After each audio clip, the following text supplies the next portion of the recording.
Hey guys, so this video is going to be helping you identify reactions as either oxidation or reduction. So these are called half reactions because it's just part of a whole reaction. So these are half reactions. So it can either be oxidation or reduction. And what did we learn? We learned Leo says grr. So if you lose electrons, you're oxidized. If you gain electrons, you are reduced. So in this reaction here, it looks kind of complex. So why don't we come back to that one in a second. This one below, we go from Fe2 plus to Fe3 plus. So iron goes from a 2 plus to a 3 plus. How do I go from a 2 plus to a 3 plus? Do I gain negative electrons to go from 2 to 3?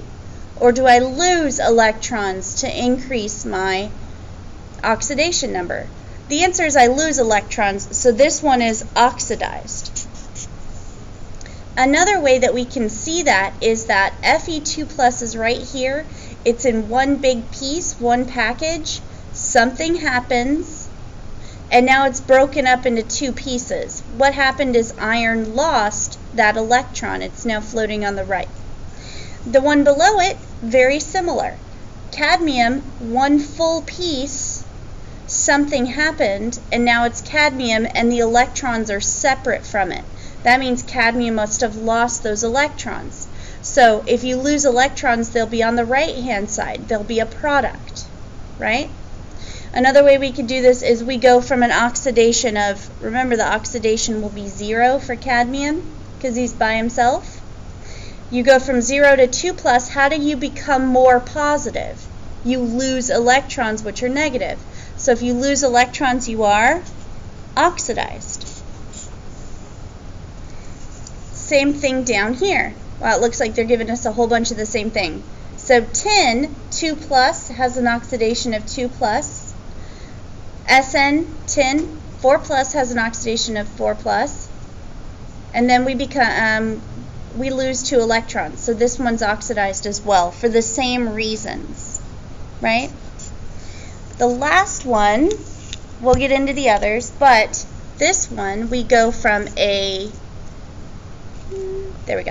we go from an oxidation of +1 to an oxidation of 0. So we go from a positive oxidation to a neutral oxidation, right? We must have gained electrons. How do I go from a +1 to a 0?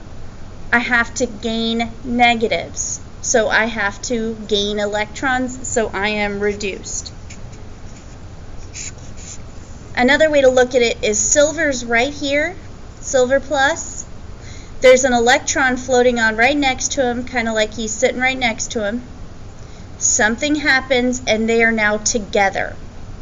So he must have absorbed, he must have taken in, he must have picked up this electron which was separate from him in the beginning. So he gained that electron, so he's reduced. So these ones up here that look a little bit more complex really aren't now that we look at it. This electron's on the left-hand side, so, and it's separate from everything.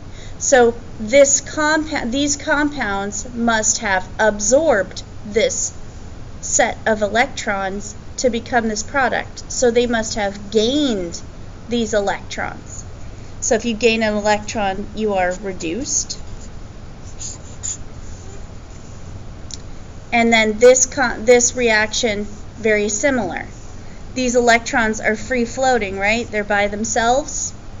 Something happens and now they are combined. So this one must also be reduced. Another way to do this reaction is let's determine the oxidation state of sulfur. So oxygen is going to be -2